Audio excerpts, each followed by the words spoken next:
Vamos encarar o poker de um jeito diferente hoje. Não como um jogo de azar, mas como um verdadeiro manual de guerra, uma abordagem estratégica. E o motivo é simples. A batalha mais dura não é contra quem tá na mesa. Acontece tudo aqui dentro, na nossa própria mente. E para começar, essa frase é a nossa regra de engajamento. Pensa bem, aquela dor de ver o gráfico caindo, ela não é o problema de verdade, é só o sintoma. A causa raiz, a origem de tudo, está numa falha do sistema interno. É isso, simples assim. Ok, mas aí vem a pergunta de $1 milhão, né? O que é exatamente esse tal de sistema? Do que a gente está falando? E, o mais importante, como é que se conserta isso? Como se identificam as falhas para transformar o que hoje é perda em lucro constante? É exatamente esse o nosso plano de batalha. Então, nosso manual de guerra está dividido em 5 missões. Primeiro, a gente vai identificar o inimigo certo. Depois, vamos entender a lei do espelho, a matriz de alto impacto, o motor de lucro e, por fim, um protocolo de combate para ser executado todo santo dia, sem negociação. Vamos lá, a primeira lição de qualquer guerra é: saiba contra quem você luta.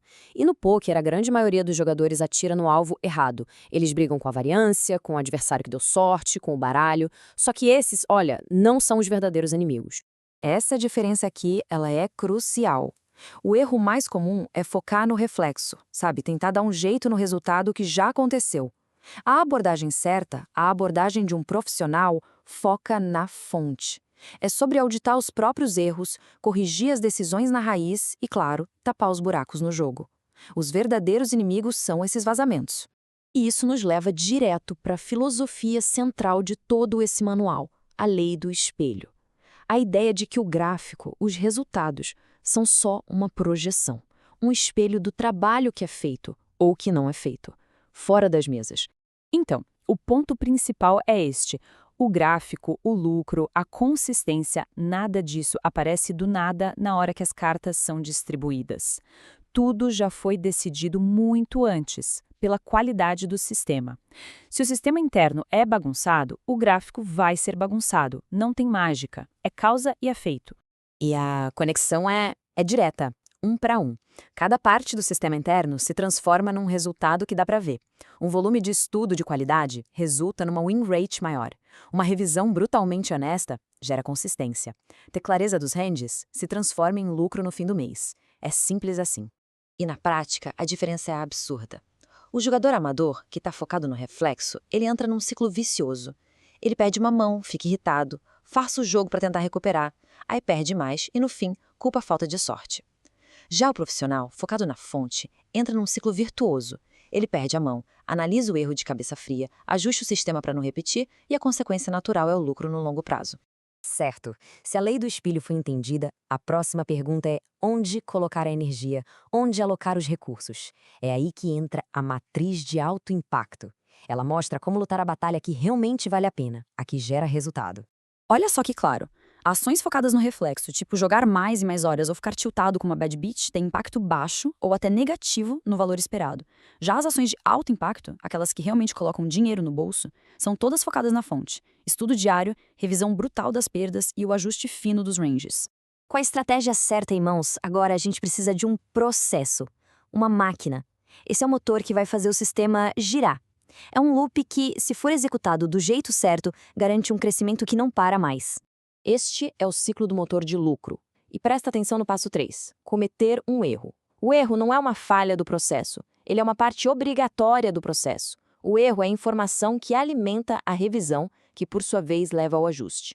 Sem erro, não tem dado. Sem dado, não tem melhoria. É esse loop forte que separa quem evolui de quem fica estagnado. E para esse motor funcionar bem, ele precisa se apoiar em 4 pilares mentais. O mais importante talvez seja o primeiro. A ideia de se tornar um jogador melhor, na essência, na identidade, e não só tentar agir como um. E isso exige paciência, porque o estudo de hoje só vai dar resultado lá na frente. Exige foco total na qualidade da decisão e não no resultado dela. E, claro, uma projeção consciente de quem se quer ser na mesa. Bom, mas teoria e estratégia não servem para nada sem ação. Então essa última parte transforma tudo o que a gente conversou num plano prático, um protocolo diário de execução que pode começar a ser aplicado agora. Tudo, absolutamente tudo, começa com a definição da identidade. Antes de sentar para jogar, a decisão precisa ser tomada. Quem eu sou? Um jogador disciplinado? Um jogador analítico que toma decisões com base em valor esperado e não em emoção? Essa escolha é o passo 1, porque todas as ações seguintes vão ser só um reflexo dessa identidade. Com a identidade definida, as ordens do dia se tornam claras. É um checklist, simples, mas extremamente poderoso. Existe uma tarefa específica antes, durante e depois de cada sessão. O segredo não é a intensidade, mas a consistência. A disciplina de, todo dia, atacar um único vazamento por vez. E para a gente ir fechando, vamos quebrar algumas ilusões que aprisionam a maioria dos jogadores. Jogar mais horas não corrige um erro técnico. Achar que tem confiança não corrige a falta de conhecimento. E culpar a variância, na maioria das vezes, é só uma desculpa para incompetência técnica. A verdade é dura, mas ela liberta. Só existe um caminho: melhorar o sistema. E essa é a regra final, a que amarra todo o nosso manual de guerra. O dinheiro, o lucro, ele não vem das horas jogadas. Ele vem do nível de excelência do sistema interno, aquele sistema que é construído dia após dia, fora das mesas. Para terminar, fica uma pergunta de combate. E não é uma pergunta qualquer, genérica, é específica. Qual é o vazamento? Aquele único erro que neste exato momento está custando dinheiro no jogo. Porque identificar esse erro é encontrar o primeiro alvo. É ali que a guerra para consertar o sistema começa de verdade.